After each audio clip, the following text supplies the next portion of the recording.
Hey guys, तो आज के इसमें मैं आपको प्रोवाइड करने वाला हूँ क्लास 8 की इंग्लिश के चैप्टर 1 जो कि है the best Christmas present in the world के क्वेश्चन एंड आंसर्स। जैसे कि आपने कमेंट किया था इसका क्वेश्चन एंड आंसर के लिए, तो मैंने इसका एक सेपरेट वीडियो ला दिया है। और इससे पहले मैं कहना चाहूँगा कि अगर आपने इस चैप्टर को अच्छे से नहीं समझा है तो इस चैप्टर का जो एनिमेटेड वीडियो है उसका जो लिंक है वो मैं आपको डिस्क्रिप्शन में दे दूँगा। आप वहाँ से जाकर उस वीडियो को देख लीजिए ताकि आपको जो है चैप्टर अच्छे से समझ में आ जाए। और इससे क्या होगा कि आपको जो क्वेश्चन एंड आंसर्स हैं उसमें बिल्कुल भी कन्फ्यूज़न नहीं होगा। तो आइए स्टार्ट करते हैं। सो यहाँ पर पेज नंबर 10 पर आपका सबसे पहला क्वेश्चन दिया गया है जो कि है what did the author find in A junk shop. Author को जंक शॉप में क्या मिलता है? तो इसका आंसर है कि जो ऑथर आता है उसको जंक शॉप में एक 19th सेंचुरी का ओल्ड रोल टॉप डेस्क मिलता है। वो जो डेस्क रहता है वो वहाँ पर सस्ते में बिक रहा होता है, मीन्स सेल पर आता है। वो डेस्क रहता है वो बना रहता है ओक से, जो कि एक ट्री है, और बहुत ही बुरे हाल रहता है उस डेस्क का। नाउ सेकंड क्वेश्चन है कि what did he find in a secret drawer. Who do you think had put it in their. तो वहाँ पर जो ऑथर आता है उसको उस डेस्क के अंदर एक सीक्रेट ड्रॉअर होता है। तो उस सीक्रेट ड्रॉअर में ऑथर को क्या मिलता है और आपको क्या लगता है वो जो चीज़ उसको मिलता है ऑथर को, उसको किसने रखा होगा उसके अंदर? तो यहाँ पर जो ऑथर आता है उसको सीक्रेट ड्रॉअर में मिलता है एक स्मॉल ब्लैक टिन बॉक्स। उसके अंदर जो एक लाइंड नोट पेपर रखा रहता है और जो कि ऊपर से चिपका रहता है, मीन्स टेप मारा हुआ रहता है। जब ऑथर उसको निकालता है तो उसके अंदर एक नोट लिखा रहता है सेकी हैंडराइटिंग में, जिम्स लास्ट लेटर रिसीव्ड जनवरी 25 1915। तो वहाँ पर लिखा रहता है क्या चीज़ नोट पर? तो जिम का आखिरी लेटर जो कि रिसीव हुआ है जनवरी 25 1915 को। To be buried with me when the time comes. और ये क्या होगा? मेरे साथ दफन होगा जब वो वक्त आएगा। तो यहाँ पर हम देख सकते हैं कि उसको जो है एक सीक्रेट ड्रॉअर में मिलता है एक स्मॉल टिन बॉक्स, और उसके अंदर पेज पेज रहता है, और उस पेज को जब वो फाड़ता है तो उसके अंदर क्या मिलता है उसको? तो एक लेटर मिलता है जिम के द्वारा जो कि लिखा जाता है। तो यहाँ पर अब बोला जा रहा है किसने रखा होगा उस चीज़ को वहाँ पर? तो सिंपल सा बात है, उस लेटर पे जो है लिखा हुआ था एड्रेस मिसेस जिम मैकपर्सन का, मीन्स जिसके पास वो लेटर भेजा गया था। तो सिंपल सा बात यही है कि वो जो लेटर था वो रखा गया होगा मिसेस जी मैकपर्सन के द्वारा, क्योंकि उस लेटर के जो एनवलप रहता है उस पर लिखा हुआ था मिसेस जिम मैकपर्सन का नाम और उनका पता। नाउ पेज नंबर 14 पे जो आपका पहला क्वेश्चन है वो ये है कि who had written the letter to whom and when. किसने उस लेटर को लिखा था, किसके लिए लिखा था और कब लिखा था? तो ये जो लेटर था ये लिखा गया था जिम मैकपर्सन के द्वारा, जो कि ब्रिटिश आर्मी के कैप्टन थे। उन्होंने उस लेटर को लिखा था अपने वाइफ के लिए जिनका नाम था कॉनी मैकपर्सन।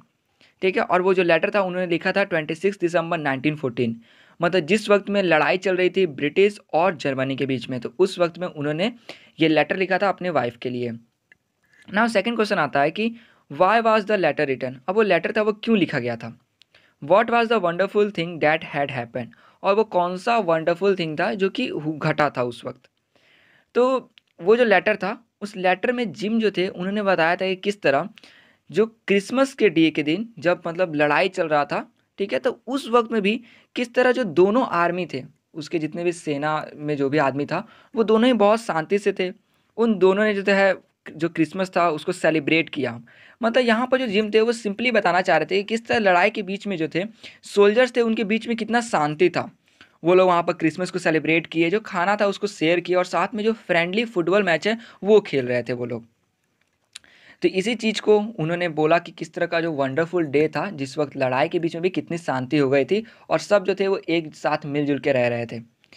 तो यही चीज़ को एक्सप्लेन करते हुए ये जो लेटर था, इस लेटर को लिखा था उन्होंने अपने वाइफ के लिए। नाउ थर्ड क्वेश्चन है कि what jobs did Hans Wolf and Jim Macpherson have when they were not soldiers. तो यहाँ पर बोला गया है कि जो हैंस वुल्फ और जिम मैकपर्सन जो थे वो कौन से जॉब करते थे जब वो सोल्जर्स नहीं बने थे जिस वक्त में। तो यहाँ पर जो हैंस वुल्फ है, ठीक है, वो जर्मनी जो है उसके कैप्टन है, और जो जिम मैकपर्सन वो ब्रिटिश के कैप्टन है। ठीक है, तो इसको याद रखिएगा।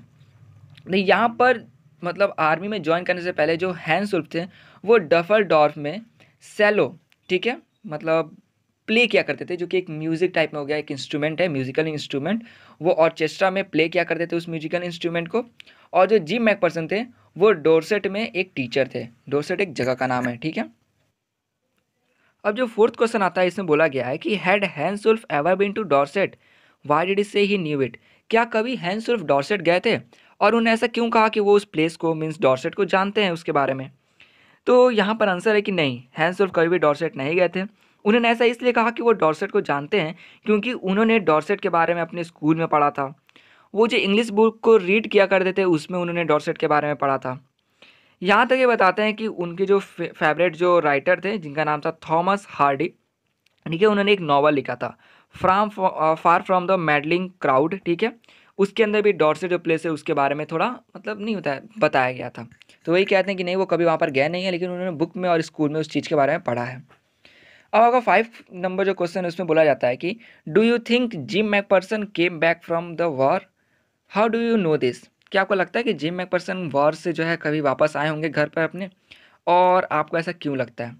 तो देखिए, यहाँ पर जो जिम मैकपर्सन थे वो नहीं आए थे मतलब अपने घर वापस, मतलब वॉर से जो है वो घर नहीं गए थे। सिंपली कह सकते हैं कि वो वहाँ पर मर गए थे उस वॉर में। और ऐसा इसलिए क्योंकि जो कॉनी थी उनकी वाइफ, उन्होंने उस लेटर को बहुत मतलब बचा कर रखा था और उस लेटर के ऊपर लिखा भी था, ठीक है, जिम्स लास्ट लेटर, मतलब कॉनी ने जो है एक नोट पर लिखा हुआ था जिम्स लास्ट लेटर। तो यहाँ पर आप समझ सकते हैं कि यहाँ पर ये बताता है कि जिम जो है वो कभी वापस नहीं पहुँचे थे वॉर से घर पर। ना आपका पेज नंबर 15 जो है इस पे बोला जाता है why did the author go to Bridport? Author जो था वो ब्रिटपॉट क्यों जाता है? तो जो ऑथर है वो ब्रिटपॉट इसलिए गया क्योंकि वो कॉनी मैकपर्सन से मिलना चाहता था। वो जो लेटर था, ठीक है, उसके ऊपर जो मतलब दिया हुआ था एड्रेस, तो वो जो एड्रेस था वो कॉनी मैकपर्सन का जो एड्रेस था वहाँ पर जो है जाना चाहते हैं ऑथर, ताकि वो जो लेटर उन्हें मिला था उस ड्रॉवर में, उस रोल टॉप डेस्क के ड्रॉवर में, तो वो जो थे चाहते थे कि वो जो है लेटर को वापस कर दें। तो यहाँ पर हम आता है second question, how old was Mrs Macpherson now, where was she? अब जो है मतलब जब पहुँचते हैं ऑथर, ठीक है, उनके घर पर मिसेस मैकपर्सन के, तो वही बताया जाता है कि मिसेस मैकपर्सन जो थी उनका कितना एज था और वो उस वक्त कहाँ पर थी। तो जो मिसेस मैकपर्सन थी उनका एज लगभग 101 मीन्स 101 साल हो गया था, और वो उस वक्त नर्सिंग होम में थी बर्लिंगटन हाउस में, ठीक है, मतलब वो उस समय नर्सिंग होम में थी। अब इसका अगला जो क्वेश्चन आता है, सॉरी यहाँ पर मिस टाइप हो गया है कि क्वेश्चन 2 बार हो गया है, ठीक है।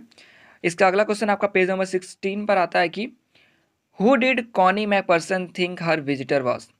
तो जब यहाँ पर जब जाते हैं ऑथर मिलने कॉनी मैकपर्सन से, तो कॉनी मैकपर्सन को क्या लगता है, ये क्या उनके दिमाग में आता है कि वो जो विजिटर है वो कौन होगा? तो यहाँ पर जो कॉनी मैकपर्सन है ये सोचती हैं कि वो जो विजिटर जो उनसे मिलने आया है वो ज़रूर जिम मैकपर्सन मीन्स उस कॉनी के हस्बैंड होंगे। अब यहाँ पर सेकंड नंबर क्वेश्चन है कि which sentence in the text so that the visitor did not try to hide his identity?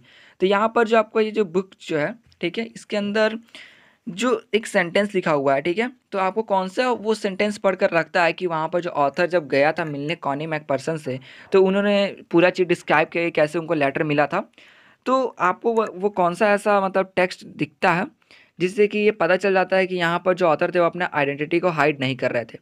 तो यहाँ पर एक सेंटेंस है, ठीक है, तो वो सेंटेंस था कि I explained about the desk, about how I found it and sorry but I don't think she was listening. तो यहाँ पर एक जो सेंटेंस है इसमें बोलते हैं कि मैंने उनको डेस्क के बारे में एक्सप्लेन किया, मैंने उनको बताया कि कैसे मुझे ये मिला लेटर, बट मुझे लगा था कि वो सुन नहीं रही थी इस चीज़ को। मतलब यहाँ पर जो है ये बताया जा रहा है कि ये जो ऑथर थे ये पूरा डिस्क्राइब करते हैं कि उन्हें एक चीज़ कैसे मिला था, मतलब ये लेटर कैसे मिला। तो यहाँ पर इससे पता चलता है कि वो जो पूरा सच बता रहे थे, मतलब कि यहाँ पर वो अपना आइडेंटिटी हाइड नहीं कर रहे थे। अब पेज नंबर 16 पे अदर जो क्वेश्चन है वो ये है कि for how long do you think Connie had kept Jim's letter, give reason for your answer? आपको क्या लगता है कि जो कॉनी थी उन्होंने जिम का जो लेटर था वो कितने वक्त तक जो है रखा होगा अपने पास, और अगर आपको मतलब आप जो इसका आंसर देते हो तो उसका रीज़न भी दीजिए। तो यहाँ पर कॉनी जो है मतलब उन्होंने जो जिम का जो लेटर था उसको रखा हुआ अपने पास लगभग बहुत ही लंबे समय से, क्योंकि यहाँ पर जो नरेटर जो थे है ना, she told the narrator that she read the letter quite often every day. मतलब जब नरेटर इस चीज़ को एक्सप्लेन कर रहे होते हैं कि मुझे लेटर कैसे मिला ये वो, तो इस चीज़ को मतलब लगभग ऐसा मानो कि उनको इस तरह से देख रही है मानो उनको कुछ समझ नहीं आ रहा है और वो सिर्फ देखते जाती हैं। तो यही यहाँ पर जो है वो कहती हैं, वो बिना अपने धुन में रहती हैं, वो कहती हैं कि देखो ये जो लेटर था इसको मैं हर दिन पढ़ती थी इस चीज़ को लेकर, ताकि मुझे ऐसा फील हो कि तुम जो है मेरे पास हो।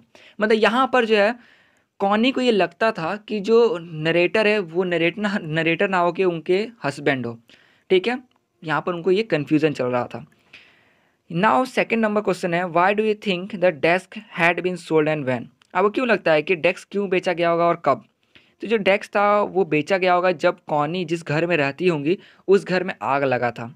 जैसे ही आग लगा तो उनको भेज दिया गया नर्सिंग होम में। जैसे ही वहाँ पर वो पहुँची तो वो जो मतलब घर में का जो सामान होगा वो बेच दिया गया होगा। तो इस तरह से पता चलता है कि जब वो उस घर को छोड़ के चली गई होंगी, जब उस घर में आग लग गया था उसके बाद वो जो डेस्क था और उसके जो सामान थे घर के वो बेचे गए होंगे। अब आपका थर्ड क्वेश्चन आता है कि why do Jim and Hans think that games और sports are good way of resolving conflict, do you agree? तो यहाँ पर जो जिम और जो हैंस थे मीन्स दोनों ही जो मतलब कैप्टन जो थे वो दोनों का ये मानना था कि जो गेम्स और स्पोर्ट्स है ये एक सही तरीका है कोई भी बीच के कॉन्फ्लिक्ट को ख़त्म करने का। तो क्या आप इस बात से एग्री हैं? तो हाँ। तो यहाँ पर आपने इस चैप्टर को अगर पढ़ा होगा ठीक से, ठीक है, तो आपने ये देखा होगा कि वो दोनों जो थे वो फुटबॉल प्ले करते हैं।